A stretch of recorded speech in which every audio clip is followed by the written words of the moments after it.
안녕하세요, 여러분. 매달 34만원씩 받을 수 있는 기초연금 혹시 받지 못하고 계신가요?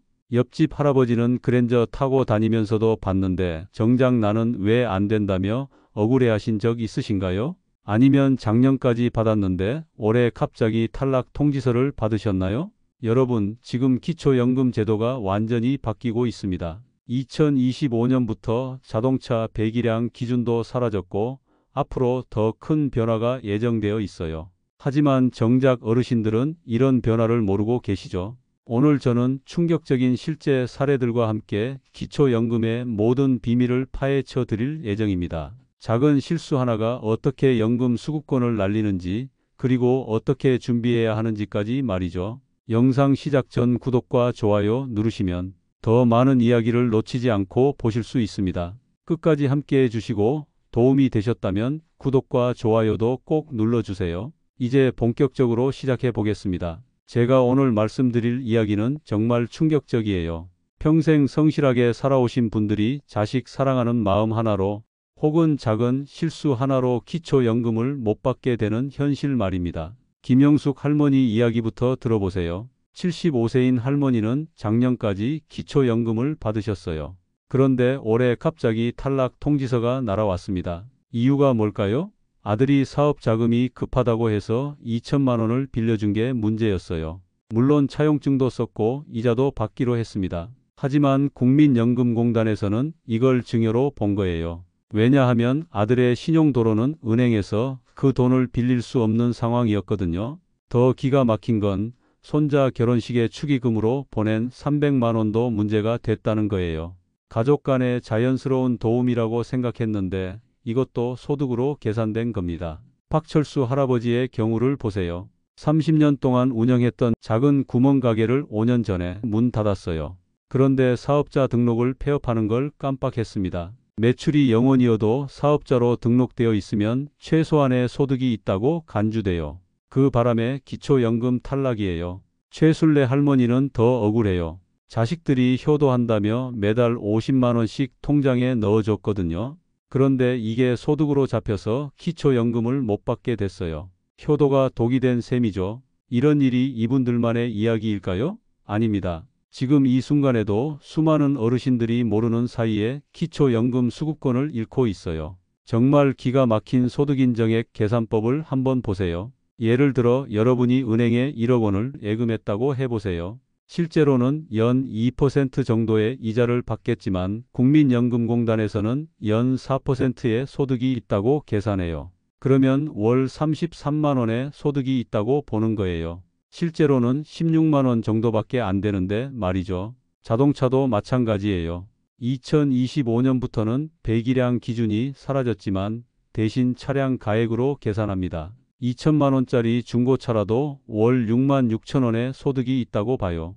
전세보증금도 문제예요. 자식 집에 전세금 5천만 원을 놔뒀다면 월 16만 원의 소득으로 계산됩니다. 실제로는 전세금 돌려받기도 힘든 세상인데 말이죠. 회원권은 더 심각해요. 골프 회원권이나 콘도 회원권 하나만 있어도 바로 탈락 위험이에요. 20년 전에 산 골프 회원권이 지금은 휴지 조각이 됐어도 명목상 가격으로 계산하거든요. 보험도 함정이에요. 연금보험이나 종신보험의 해약 환급금도 재산으로 계산됩니다. 노후 준비한다고 가입한 보험이 오히려 기초연금을 막는 벽이 되는 거죠. 2025년 기준으로 단독 가구는 월 소득인정액이 228만 원 이하, 부부 가구는 364만 8천 원 이하여야 기초연금을 받을 수 있어요. 여러분, 기초연금은 단순히 돈 문제가 아닙니다. 어르신들의 존엄과 직결된 문제예요. 매달 34만 원이면 한 달 용돈은 될 수 있거든요. 병원비 걱정도 조금 덜고 자식들한테 손 벌리지 않아도 되고요. 하지만 지금 제도는 너무 복잡하고 불합리해요. 실제 생활과 동떨어진 계산 방식 때문에 정작 도움이 필요한 분들이 배제되고 있습니다. 앞으로 여러분과 함께 이 복잡한 제도의 모든 함정을 파헤치고 어떻게 대비해야 하는지 성공한 분들의 노하우까지 낱낱이 공개하겠습니다. 앞서 김영숙 할머니 이야기를 간단히 말씀드렸는데 더 자세히 들어보시죠. 이 이야기를 듣고 나면 여러분도 깜짝 놀라실 거예요. 김영숙 할머니는 평생 성실하게 살아오신 분이에요. 남편 돌아가시고 혼자 사시면서 기초연금 34만 원으로 근근히 생활하고 계셨거든요. 그런데 작년 7월 아들이 급하게 찾아왔어요. 어머니, 사업 확장할 기회가 생겼는데 자금이 2천만 원 부족해요. 은행에서는 담보가 부족하다고 대출을 안 해주네요. 6개월만 빌려주시면 이자도 드리고 꼭 갚을게요. 할머니 입장에서는 고민이 됐죠. 평생 모은 돈이긴 하지만 아들이 성공하면 좋은 일이잖아요. 그래서 차용증도 제대로 작성하고 연 3% 이자를 받기로 하고 돈을 빌려주셨어요. 문제는 여기서 시작됐어요. 올해 1월 기초연금 재산조사에서 이 2천만 원이 문제가 된 거예요. 국민연금공단에서는 이렇게 판단했습니다. 아드님의 신용등급과 소득으로는 은행에서 2천만 원을 빌릴 수 없는 상황입니다. 따라서 이는 차용이 아닌 증여로 봐야 합니다. 할머니가 아무리 차용증을 제시하고 설명해도 소용없었어요. 실제로 아들이 이자를 주지도 않았고 6개월이 지나도 원금을 갚지 않았거든요. 결국 할머니는 기초연금에서 탈락하게 됐습니다. 더 황당한 건 손자 결혼식 축의금이에요. 할머니가 손자 결혼식에 300만 원을 보냈는데 이것도 가족에 대한 금전 지원으로 분류돼서 소득에서 차감되지 않았어요. 이정호 할아버지의 경우는 더 기가 막혀요. 할아버지는 40년간 성실하게 일해서 퇴직금으로 아파트를 샀어요. 그런데 자식들이 아버지 세금 절약하려면 증여하는 게 좋다고 해서 아들 명의로 증여했죠. 3년 후 아들이 사업 실패로 파산하면서 아파트까지 경매에 넘어갔어요. 할아버지는 갈 곳이 없어서 전세를 얻어 살게 됐는데 이때 전세보증금 8천만 원이 문제가 됐어요. 전세보증금도 재산으로 계산되거든요. 연 4% 환산율을 적용하면 월 26만 원의 소득이 있다고 보는 거예요. 실제로는 전세금 돌려받기도 어려운 상황인데 말이죠. 문순자 할머니는 효도하는 자식들 때문에 억울한 경우예요. 첫째 아들이 매월 30만 원, 둘째 딸이 20만 원씩 어머니 통장에 넣어드렸어요. 할머니는 이 돈으로 생활비와 병원비를 쓰고 계셨죠. 그런데 기초연금 심사에서 2월 50만 원이 모두 소득으로 잡혔어요. 자식들의 효도가 오히려 할머니의 기초연금을 빼앗은 셈이 된 거죠. 더 황당한 건 자식들이 그럼 우리가 현금으로 드릴게요 라고 했는데 이것도 안 된다는 거예요. 현금 지원도 추적이 가능하면 소득으로 본다는 거죠. 조성민 할아버지는 회원권 때문에 고생하고 계세요. 30년 전에 5천만 원 주고 산 골프 회원권이 있는데 지금은 골프장이 부도나서 휴지 조각이 됐어요. 그런데 소득인정액 계산할 때는 여전히 시가로 평가받고 있어요. 할아버지가 이 회원권은 이미 가치가 없다고 아무리 설명해도 처분하지 않은 이상 재산으로 본다는 답변만 돌아왔어요. 결국 휴지 조각 회원권 때문에 기초연금을 못 받고 계세요. 정미숙 할머니는 보험 때문에 탈락했어요. 20년 전에 노후 준비한다고 가입한 연금보험이 있는데 해약 환급금이 4천만 원 정도 돼요. 하지만 지금 해약하면 원금 손실이 크거든요. 그런데 이 해약 환급금이 재산으로 계산돼서 월 13만 원의 소득이 있다고 봐요. 할머니는 보험을 해약하고 싶지 않다고 하지만 기초연금을 받으려면 어쩔 수 없이 해약을 고려해야 하는 상황이에요. 가장 억울한 건 김동수 할아버지 사례예요. 할아버지는 30년 전에 농지 1,000평을 샀어요.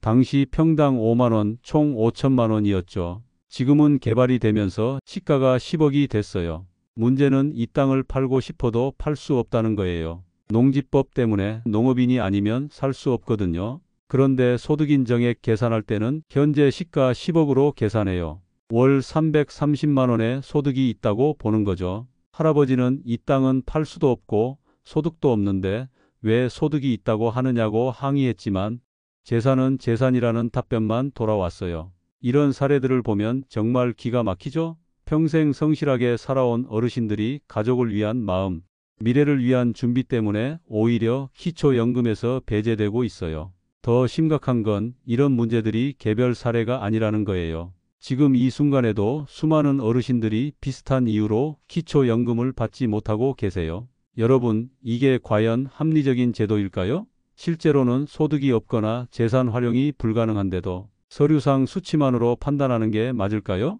도대체 소득인정액이라는 것이 어떻게 계산되는지 파헤쳐 보겠습니다. 이걸 알고 나면 왜 그렇게 많은 어르신들이 억울해하는지 이해가 될 거예요. 소득인 정액은 간단히 말해서 실제 소득과 재산을 소득으로 환산한 금액이에요. 문제는 이 재산을 소득으로 환산하는 방식이 현실과 완전히 동떨어져 있다는 거죠. 첫 번째, 예금의 환상적인 이자율.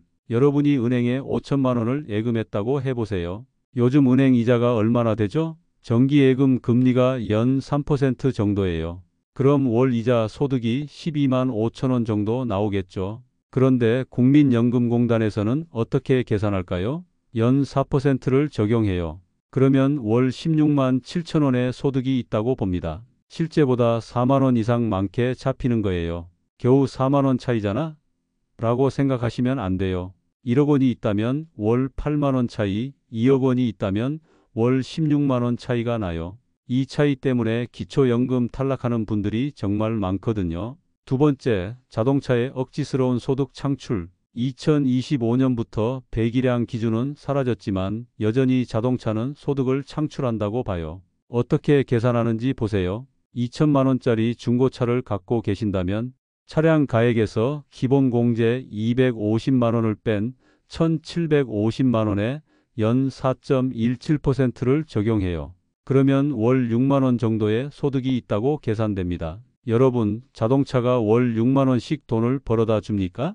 오히려 기름값, 보험료, 수리비로 돈이 나가는데 말이에요. 그런데 제도상으로는 소득원이라고 보는 거죠. 더 황당한 건 4천만 원 이상 차량은 고급 자동차로 분류돼서 차량 가액 전체가 월 소득으로 잡혀요. 4천만 원짜리 차가 있다면 월 133만 원의 소득이 있다고 보는 거예요. 이런 차를 가진 분은 거의 기초연금 받기 어려워지죠. 세 번째, 전세보증금의 기막힌 수익률. 자녀 집에 전세보증금을 놓고 계신 분들 많으시죠? 이것도 재산으로 계산돼요. 5천만 원 전세보증금이 있다면 연 4% 환산해서 월 16만 7천 원의 소득이 있다고 봅니다. 실제로는 전세금 돌려받기도 어려운 세상인데 제도상으로는 월 16만 원씩 벌고 있다고 하는 거죠. 더 기가 막힌 건 요즘 전세 사기 때문에 보증금을 못 받는 경우가 많은데도 여전히 소득으로 계산한다는 거예요. 네 번째, 보험의 가혹한 현실. 연금보험이나 종신보험 가입하신 분들 조심하세요. 해약 환급금이 있으면 그것도 재산이에요. 예를 들어 해약 환급금이 3천만 원인 보험이 있다면 여기서 기본공제 500만 원을 빼고 2,500만 원에 연 4%를 적용해요. 월 8만 3천 원의 소득이 있다고 계산됩니다. 문제는 보험을 중도 해약하면 손해가 크다는 거예요. 특히 오래된 보험일수록 해약하면 원금도 못 찾는 경우가 많거든요. 그런데 기초연금을 받으려면 보험을 해약하라는 압박을 받게 되는 거죠. 다섯 번째, 부동산의 비현실적인 수익률. 집이나 땅을 갖고 계신 분들 더 복잡해요. 주거용 재산은 기본 공제가 있지만 일반 재산은 가차없어요. 예를 들어 시가 1억 원인 땅이 있다면 여기서 기본 공제 6,900만 원을 빼고 3,100만 원에 연 4.17%를 적용해요. 월 10만 8천 원의 소득이 있다고 봅니다. 실제로는 땅에서 수익이 전혀 없는데도 말이에요. 더 황당한 건 앞서 말씀드린 김동수 할아버지처럼 팔고 싶어도 팔 수 없는 땅도 똑같이 계산한다는 거예요. 여섯 번째, 회원권의 억지스러운 가치 평가. 골프 회원권, 콘도 회원권, 스포츠클럽 회원권 등은 더 가혹해요. 이런 회원권들은 기본 공제 없이 전액이 재산으로 계산돼요. 3천만 원짜리 골프 회원권이 있다면 월 10만 원의 소득이 있다고 봅니다. 실제로는 회원권 값이 떨어져서 팔기도 어려운데 말이에요. 더 기가 막힌 건 골프장이나 콘도가 부도나서 회원권이 휴지 조각이 돼도 여전히 재산으로 본다는 거예요. 처분하지 않은 이상 재산이라는 논리예요. 일곱 번째, 근로소득의 이상한 공제. 일하시는 어르신들도 조심해야 해요. 근로소득은 월 112만 원까지 공제해 주지만 그 이상은 소득으로 잡혀요. 예를 들어 월 150만 원을 벌고 계신다면 112만 원을 빼고 38만 원이 소득으로 계산돼요. 여기에 재산 환산액까지 더해지면 금세 228만 원을 넘어버리죠. 여덟 번째, 연금소득의 복잡한 계산. 국민연금이나 공무원 연금을 받고 계신 분들은 더 복잡해요. 연금소득에 따라 기초연금액이 줄어들거든요. 월 72만 원의 국민연금을 받는다면 기초연금이 34만 원에서 25만 원 정도로 줄어들어요. 연금을 많이 받으니까 기초연금은 적게 줘도 되겠지라는 논리예요. 이렇게 복잡하고 불합리한 계산 방식 때문에 많은 어르신들이 억울해하고 계세요. 실제로는 생활이 어려운데 서류상 수치만으로 여유롭다고 판단받는 거죠. 더 큰 문제는 이런 계산 방식을 일반인들이 이해하기 어렵다는 거예요. 신청했다가 탈락하고 나서야 이런 게 문제구나 하고 깨닫게 되는 경우가 대부분이에요. 그럼 도대체 어떻게 해야 할까요? 어떤 실수를 피해야 하고 어떻게 준비해야 할까요? 소득인 정액 계산만으로도 충분히 복잡한데 여기서 끝이 아니에요. 더 황당한 사례들이 있거든요. 특히 사업자 등록 문제와 가족 지원 때문에 억울하게 탈락하는 경우들을 보면 정말 기가 막혀요. 사업자 등록의 무서운 함정. 먼저 박철수 할아버지 이야기를 더 자세히 들어보세요. 할아버지는 30년 동안 작은 구멍 가게를 운영하셨어요. 하루 매출이 5만 원 정도 되는 동네 작은 가게였죠. 5년 전에 몸이 아파서 가게 문을 닫으셨는데 사업자 등록 폐업하는 걸 깜빡하셨어요. 문제는 여기서 시작됐어요. 사업자 등록이 되어 있으면 매출이 0원이어도 최소 소득이 있다고 간주하거든요. 얼마나 될까요? 월 최저임금의 절반 정도인 월 60만 원으로 계산해요. 할아버지가 가게도 없고 매출도 없다고 아무리 설명해도 소용없었어요. 사업자 등록이 살아있으면 사업을 하고 있는 것이라는 논리예요. 결국 이 60만 원 때문에 기초연금에서 탈락하셨어요. 더 황당한 건 이미순 할머니 사례예요. 할머니는 20년 전에 부동산 투자 목적으로 작은 상가를 샀어요. 그런데 임대가 잘 안 돼서 10년째 공실이에요. 임대료 수입은 0원이죠. 그런데 상가를 소유하고 계시니까 사업자로 분류돼요. 실제 임대 수입은 없지만 월 80만 원의 사업소득이 있다고 계산됩니다. 할머니는 빈 건물인데 무슨 소득이냐고 항의했지만 사업용 부동산을 소유하면 사업자라는 답변만 돌아왔어요. 이제 가족 지원 때문에 억울한 사례들을 보세요. 정말 가슴이 아파요. 최순례 할머니는 자식들이 정말 효도를 잘해요. 첫째 아들이 공무원, 둘째 딸이 간호사인데 어머니 걱정이 돼서 매달 생활비를 드리고 있어요. 첫째가 30만 원, 둘째가 20만 원씩 총 50만 원을 어머니 계좌에 넣어드려요. 할머니는 이 돈으로 생활비, 병원비, 약값 등을 쓰고 계세요. 자식들 입장에서는 당연한 효도잖아요. 그런데 기초연금 심사에서는 이게 월 50만 원의 소득으로 잡혔어요. 할머니가 이건 자식들이 주는 용돈이라고 설명했지만 정기적으로 입금되는 금액은 소득이라는 답변이 돌아왔어요. 결국 효도하는 자식들 때문에 기초연금을 못 받게 된 거죠. 윤명자 할머니는 더 억울해요. 할머니는 혼자 사시는데 며느리가 일주일에 한 번씩 반찬을 해다 드려요. 그리고 가끔 용돈도 10만 원씩 드리고요.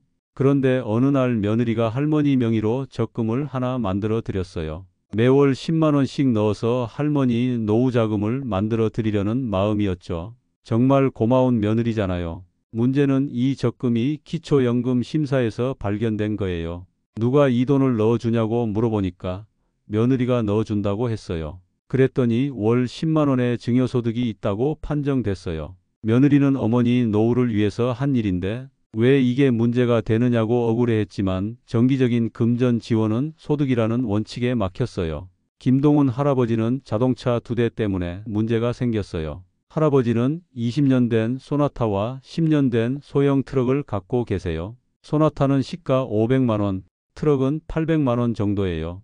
트럭은 할아버지가 작은 농사일과 이사일을 도와주면서 쓰는 차예요. 소나타는 할머니 병원 모시고 다닐 때 쓰고요. 둘 다 생활에 꼭 필요한 차들이에요. 그런데 기초연금 기준에서는 자동차 한 대만 인정해줘요. 2대째부터는 사치품으로 봐서 전액이 재산으로 계산돼요. 트럭 800만 원 전체가 월 소득으로 잡혀서 할아버지는 기초연금 대상에서 탈락했어요. 할아버지가 트럭은 일하려고 있는 건데라고 설명해도 자동차는 한 대만 인정한다는 원칙만 반복했어요.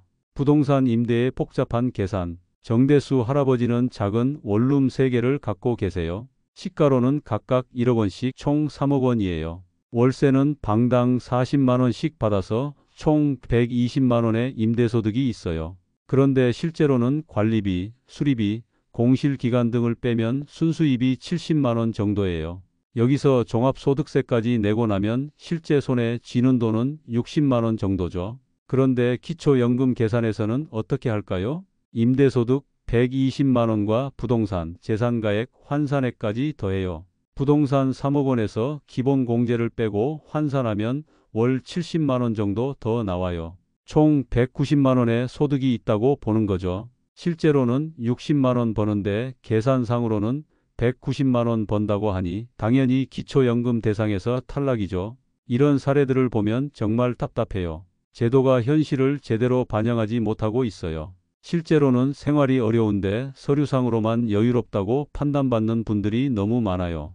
이제까지 여러 사례들을 통해 기초연금 제도의 문제점들을 살펴봤어요. 그럼 우리는 어떻게 해야 할까요? 먼저 절대해서는 안 되는 9가지 함정부터 알아보겠습니다. 이것들만 피해도 기초연금 탈락 위험을 크게 줄일 수 있어요. 첫 번째 함정, 자녀 용돈 받기. 가장 흔한 실수가 바로 이거예요. 자식들이 효도한다며 정기적으로 돈을 보내주는 것, 듣기에는 정말 좋은 일이지만 기초연금에서는 독이 돼요. 월 20만 원이라도 정기적으로 들어오면 소득으로 잡혀요. 더 큰 문제는 은행 이체 기록이 모두 추적된다는 거예요. 현금으로 받으면 되지 않나? 라고 생각하시겠지만 현금도 생활 패턴을 보고 추정해요. 해결책은 간단해요. 정기적인 용돈 대신 필요할 때마다 비정기적으로 받으세요. 그리고 가능하면 물건으로 지원받는 게 좋아요. 쌀, 반찬, 생필품 등은 소득으로 잡히지 않거든요. 두 번째 함정, 자동차 2대 이상 보유. 자동차는 한 대만 인정받을 수 있어요. 두 대째부터는 전액이 재산으로 계산돼요. 아무리 생활에 필요하다고 해도 예외는 없어요. 특히 조심할 게 배우자 명의로 된 차도 합쳐서 계산한다는 거예요. 할아버지 명의 승용차 한 대, 할머니 명의 경차 한 대가 있어도 총 2대로 봐요. 해결책은 정말 필요한 차 한 대만 남기고 모두 처분하는 거예요. 그리고 꼭 필요하다면 자녀 명의로 차를 사고 필요할 때 빌려 쓰는 방법도 있어요. 세 번째 함정, 골프장, 콘도 회원권 보유. 회원권은 정말 가혹해요. 기본 공제 없이 전액이 재산으로 계산되거든요. 더 황당한 건 회원권 가치가 떨어져도 원래 가격으로 계산하는 경우가 많다는 거예요. 골프 회원권 5천만 원이 있다면 월 16만 원 정도의 소득이 있다고 봐요. 콘도 회원권도 마찬가지고 스포츠클럽 회원권도 똑같아요. 해결책은 미리 처분하는 것 뿐이에요. 손해를 보더라도 기초연금을 생각한다면 빨리 정리하세요. 특히 65세 되기 전에 미리 처분해야 5년 내 재산 처분 문제에 걸리지 않아요. 네 번째 함정, 가족 계좌로 자산 이동. 자녀 명의로 돈을 옮겨두면 되겠네라고 생각하시면 큰 오산이에요. 가족 간 자산 이동은 다 추적돼요. 특히 5년 내 가족에게 이동한 자산은 증여로 봐서 여전히 본인 재산으로 계산해요. 예를 들어 아들에게 5천만 원을 증여했다면 5년 동안은 여전히 할아버지 재산으로 봐요. 더 교묘하게 빌려줬다고 차용증을 써도 소용없어요. 자녀의 상환 능력을 검토해서 실제 대출이 불가능하다고 판단되면 증여로 보거든요. 다섯 번째 함정, 차명 적금, 보험 가입. 아들 명의로 적금을 만들어서 내가 돈을 넣으면 되겠네라고 생각하시면 안 돼요. 차명 거래도 다 밝혀져요. 적금이나 보험료를 누가 납입했는지 추적해요. 할아버지 계좌에서 나간 돈이 아들 명의 적금으로 들어갔다면 이건 할아버지 재산으로 봐요. 보험도 마찬가지예요. 아들 명의로 가입했어도 할아버지가 보험료를 냈다면 할아버지 재산이에요. 여섯 번째 함정, 헐값 증여나 매매. 그럼 헐값에 팔면 되겠네라고 생각하시는 분들 있어요. 예를 들어 5천만 원짜리 땅을 아들에게 500만 원에 파는 거죠. 하지만 이것도 증여로 봐요. 시가보다 현저히 낮은 가격으로 거래하면 그 차액을 증여로 보거든요. 5천만 원짜리를 500만 원에 팔았다면 4,500만 원을 증여한 걸로 계산해요. 일곱 번째 함정, 사업자 등록 방치. 사업을 그만둔 지 오래됐는데 사업자 등록을 그대로 두시면 안 돼요. 매출이 0원이어도 사업소득이 있다고 보거든요. 특히 부동산 임대업으로 사업자 등록을 했다가 임대를 그만둔 경우 조심하세요. 공실이어도 여전히 사업자로 봐요. 해결책은 즉시 사업자 등록을 폐업하는 거예요. 세무서에 가서 폐업 신고를 하면 돼요. 8번째 함정 5년 내 갑작스러운 재산 정리. 65세 되기 직전에 갑자기 재산을 정리하시면 안 돼요. 기초연금 신청 전 5년 내에 처분한 재산은 여전히 본인 재산으로 봐요. 예를 들어 64세에 1억 원짜리 땅을 팔았다면 69세까지는 그 땅이 있다고 계산해요. 물론 팔고 받은 현금도 재산이니까 이중으로 손해죠. 해결책은 미리미리 계획적으로 정리하는 거예요. 최소 65세 되기 5년 전부터 준비해야 해요. 9번째 함정 서류 없는 가족 간 거래. 가족 간에 돈을 주고받을 때 서류를 안 남기시면 안 돼요. 나중에 이건 빌려준 거다, 이건 받은 거다라고 아무리 설명해도 믿어주지 않아요. 특히 차용증 없는 대출, 영수증 없는 지출은 모두 증여로 봐요. 자녀 결혼 비용, 손자 학비, 가족 여행비 등도 영수증이 없으면 그냥 돈을 준 걸로 봐요. 해결책은 모든 거래에 서류를 남기는 거예요. 차용증, 영수증, 계약서 등을 꼼꼼히 챙기세요. 여기서 중요한 건 이런 함정들이 대부분 선의에서 나온 행동이라는 거예요. 자식 사랑하는 마음, 가족을 위하는 마음에서 하는 일들이 오히려 기초연금을 막는 벽이 되는 거죠. 특히 요즘처럼 가족이 중요한 시대에 가족 간의 자연스러운 도움을 제도가 막고 있다는 게 정말 안타까워요. 하지만 현실이 이러니까 기초연금을 받고 싶다면 이런 함정들을 피할 수밖에 없어요. 조금 복잡하고 불편하더라도 미리 알고 준비하시는 게 중요해요. 이제까지 피해야 할 함정들을 알아봤으니 이번에는 어떻게 준비해야 하는지, 그리고 실제로 성공한 분들의 사례를 통해 구체적인 전략을 알아보겠습니다. 재산 정리 5년 계획, 성공 사례. 김정호 할아버지는 정말 계획적으로 준비하셨어요. 60세부터 5년에 걸쳐 체계적으로 재산을 정리하셨거든요. 할아버지는 원래 골프 회원권 2개, 콘도 회원권 1개, 자동차 2대, 그리고 임대용 원룸 2개를 갖고 계셨어요. 이대로라면 기초연금은 꿈도 못 꿀 상황이었죠.